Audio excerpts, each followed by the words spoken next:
Welcome back to Mac Football Forever. We are in off-season mode, and with the off-season comes our look kind of back at the season, the abbreviated season that was. We're going to take a look at every single team. It's a state of the program type look at your favorite Mac program. We're going to go, we started with Toledo, January 13th. We're knocking out another episode doing the Ohio Bobcats on Wednesday, January 13th. So some information might be a little out of date by the time you look for it, but we're going to do our best to, give you the type of information you need about where Ohio football stands. Ohio football is returning a lot of guys, so that's a big part of what the team will look like in 2021. But they are also a program that did not see a lot of action on the field. So a lot of different things to look at with this team and where the Bobcats are as Frank Solich enters his 16th, 17th. I don't remember off the top of my head. It's been a long time if you're a Bobcat fan, no matter what, even with the winning. But if we want to get right into it, we got about We got 5 topics for you guys to touch on. The first one being Ohio was a defense that had some big senior defensive leaders that are not going to be back. They bring back some important younger players and guys that are opting back in or taking advantage of the extra year of eligibility. But there are a couple guys that losing hurts for sure.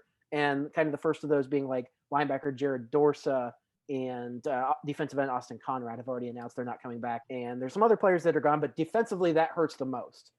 Alex, I don't know how much you watched the Bobcats this year. Obviously, they throttled BG, looked like against Akron, and then they had a really good game with Central. And I think Central was probably the best indicator of where that team is. So did you get to watch any of those games this year? A little bit, not too much. I mean, there were only 3 games, so even if I could have watched them all, it wouldn't be a lot. I mean, the Central game was probably going to be the most telling because I remember going into the year, I didn't expect Ohio to finish the most high, and it felt like the Central game was just a good bar for both those teams to like learn where Ohio and Central were both at that time and moving forward. Like you said, they're going to be losing some defensive players. They're going to be returning a lot. Demontre Tuggle, he's coming back, which is awesome. But like you said, losing Jared Dorsa, losing Austin Conrad, losing Kittrell, lineman Yeah. for them, that sucks for them too. Overall, it always just feels like another same old offseason for Ohio, just like without as much graduations because of 2020. Yeah, and I mean, they still have plenty of guys coming back defensively, even a couple of surprises that we'll get into. But to lose some of those guys up front, you would originally think it would hurt. I mean, they are guys that were kind of like all MAC caliber players, but they actually had a lot of young rising defenders that had some really good snaps this year. I don't know if it was if those that type of impact was maybe exaggerated by the fact that they played both Bowling Green and Akron, but some names pop out that we'll get into. The second point being is about how I still really don't know, and I don't think people know if Ohio is even a team with that will be a 2-dimensional program next year. I think going into this year, we all knew that Ohio would be a run-first team. We didn't know with Armani Rogers whether he'd be the starter or not. I kind of assumed that him transferring in meant he was the guy to go. I think that the younger Rourke, Cordis Rourke, certainly had his chances to prove he was the guy. And then we saw him change back and forth for a little bit. And while Rourke was the guy for a while, Alex, what if I told you that Ohio likes to do early in the season every year with their quarterbacks? They like to change it more than I like to change my underwear. Pretty much. And so, they only played 3 games last year, and as a team, they threw 54 total passes, not completions. 54 total attempted passes. That's a small sample size in a season where you're going to get another small sample size to begin with. So, they had a 12-game schedule reduced to 6, and then it was only reduced to 3. And then the passing downs were half the time on offense because they just kept switching quarterbacks every drive, and it was very, very confusing to keep up with. And from my vantage point, I kind of want to know, okay, Frank Solich, what do you want out of life? And he doesn't seem to have the best answer right now. No, and even dating back to my time at the end of my college career, so going back to 2015 after Tyler Tettleton was out, it seems like every year since, except for 2 years of Nathan Rourke, it was back and forth with who was going to be the quarterback. And not even just the first game of the season. It was something that you would see for a good portion of the season. Tim Albin has been the offensive coordinator here over a decade, or over a decade. He's stuck with that. I think that's probably they like to see them both. I don't know who makes that decision. I maybe one day I'll do a deep dive and see how many comments I can find about the quarterback position and their ideas of what that should look like there.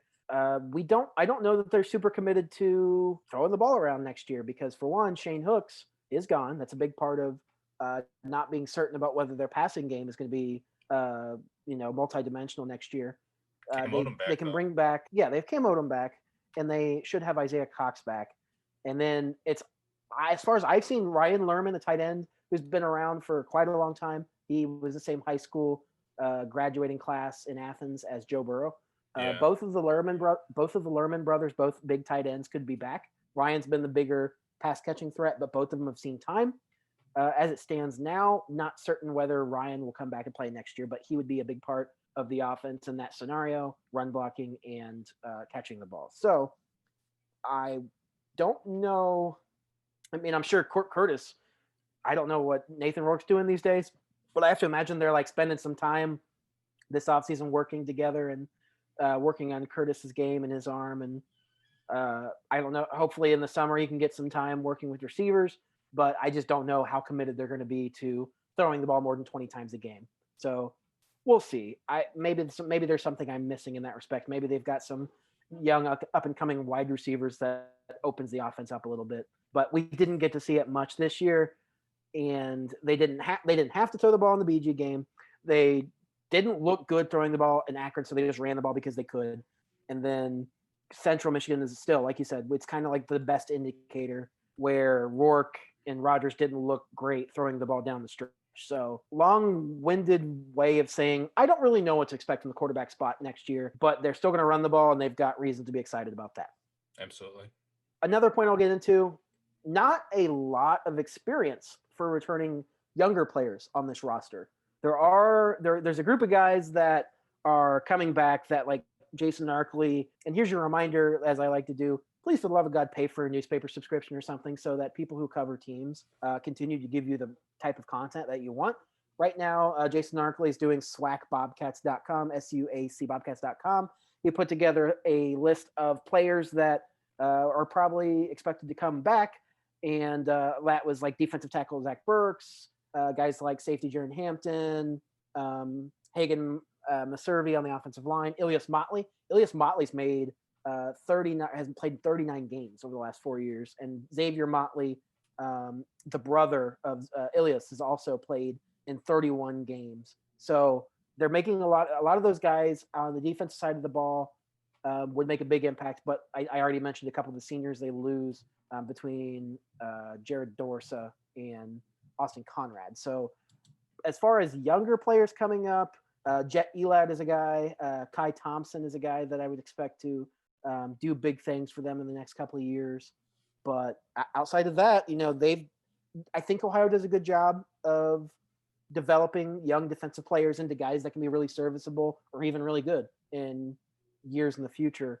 Alex, what do you think about what Ohio? I mean, even based on what I've said about Ohio, I know you probably don't know a lot about many of these guys. Any kind of takeaways maybe from like CMU or what you've seen from them in the last couple of years from Ohio's defense? I mean, you're right. Like, there is a lot that I still just have to go back and learn. I do like Jet Elad. He's definitely one of the really good young defensive studs that the Bobcats can like lean on for their defense. But they do need to find more spots to get more production out of their guys, especially if the offense isn't going to get rolling next year, if it's still going to be inefficient, it's going to have to force to win games the same way we felt that Central was going to have to win games, where they're going to have to lean on their quarterbacks on defense. Who that's going to be moving forward, don't know. Maybe it's Elad, maybe it's someone else that we don't know.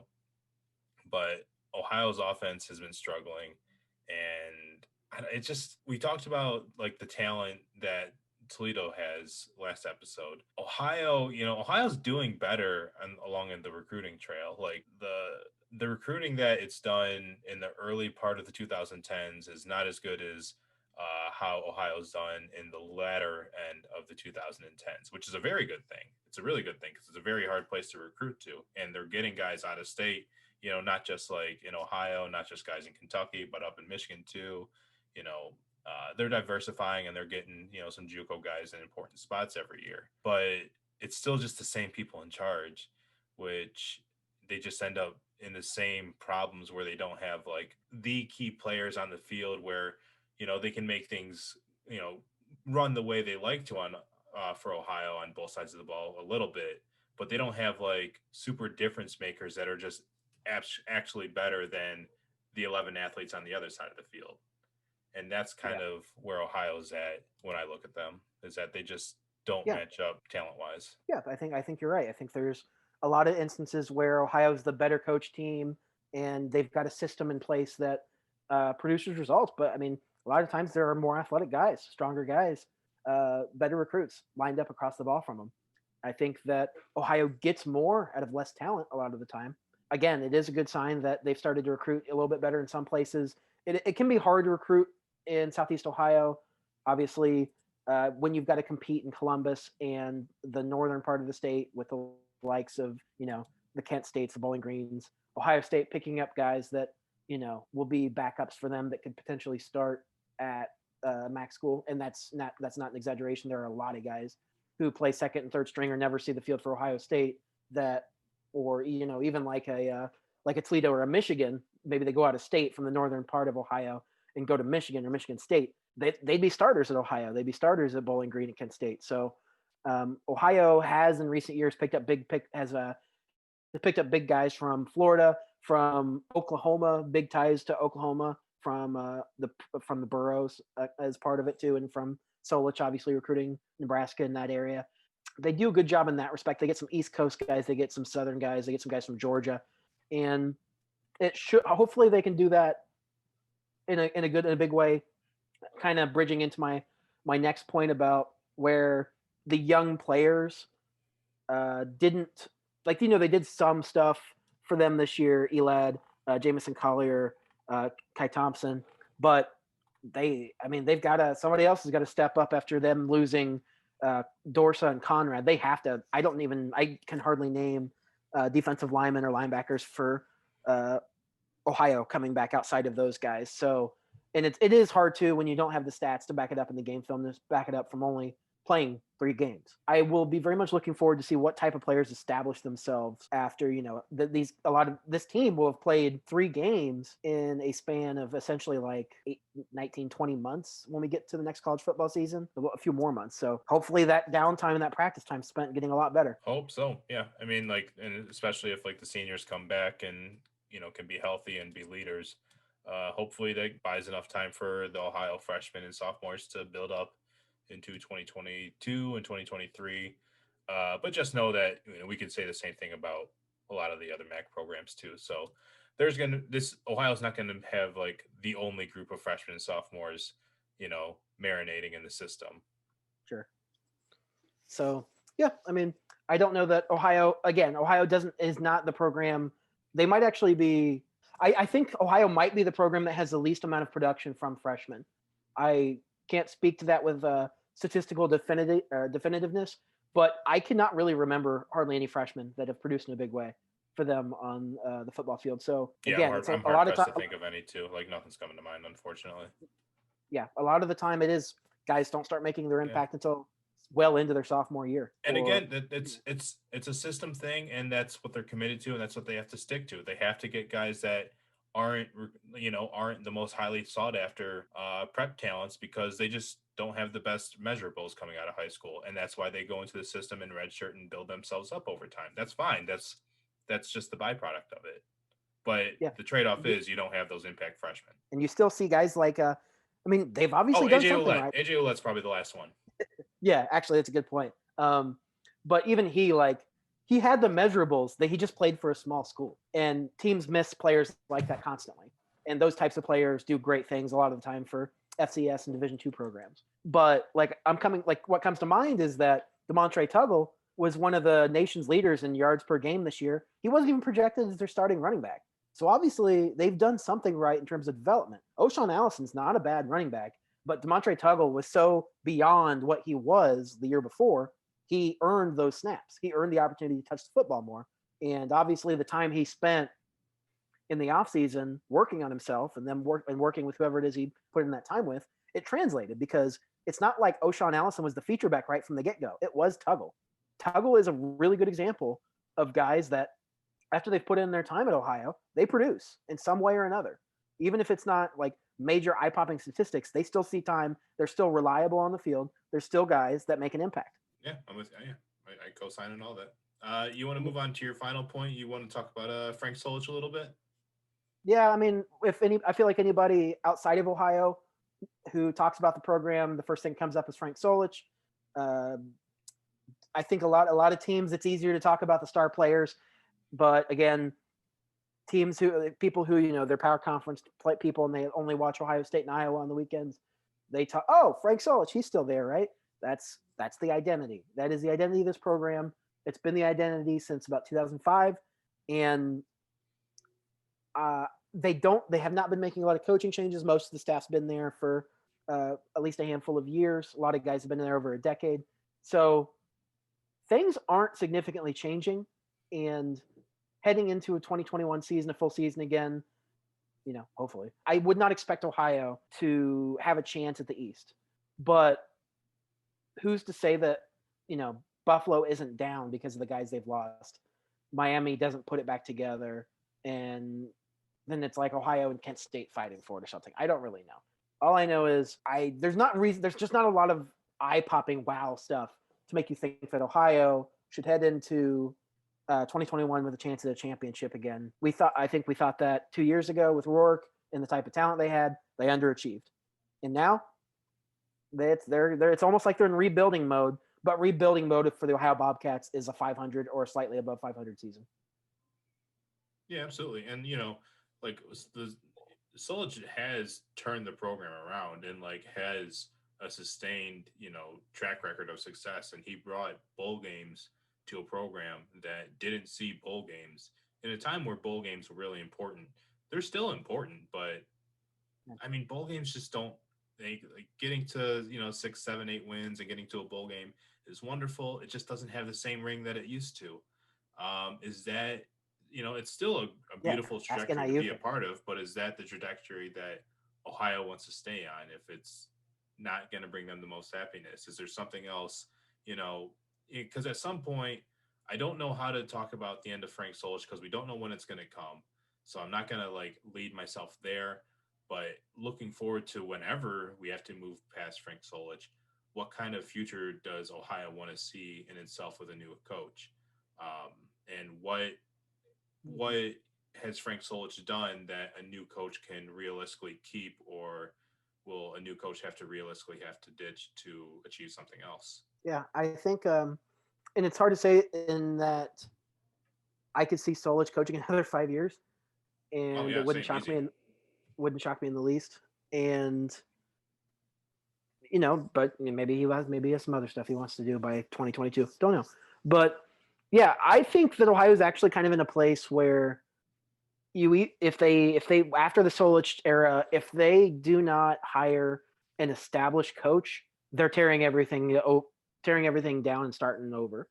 I would not want to see them start over. I would like to see them try and pick up on what they've got, keep a large part of their identity, and then just tweak some stuff, go after a new recruiting areas or something like that. Try and really wow at the skill positions and get those types of talented guys that make a difference that you mentioned earlier. Because as it stands now, they just don't get it. They don't get those types of guys. So maybe the next coach whenever that is, has to be a big time recruiter and a motivator more than somebody who builds the system for guys to grow a certain way, and that's what you rely on. So maybe it is a young guy. Maybe it is a guy who's 35 years old, a Sean Lewis type who deserves a chance and can change it. I don't know. I know that what Solich does, it works, and they have success. Anybody like a 20-year-old me in college who said something like, "We've peaked under Solich, we should get rid of him," slap yourself. You're an idiot. So. But it's always easier to look back and go, hey, I was stupid back then. I'm stupid now. I just like to think I'm less stupid. Ohio in 2022. 2022, you'd like to be less stupid and compete for a MAC championship. 2021, you're just trying to fight to get back to that point. I guess that's fair. I'm not going to disagree with you here. I think I've capped my Ohio stuff for the evening. Yeah, I don't think I have any more thoughts on the Bobcats either, though. But if you have any thoughts, let us know in the See Omits section below. Follow us on Twitter, MacFB forever. Follow us, subscribe, like, all that stuff. Absolutely, and we'll catch up with you guys next time. I don't know who we're going to talk about next, but I'm sure that it won't be your favorite team.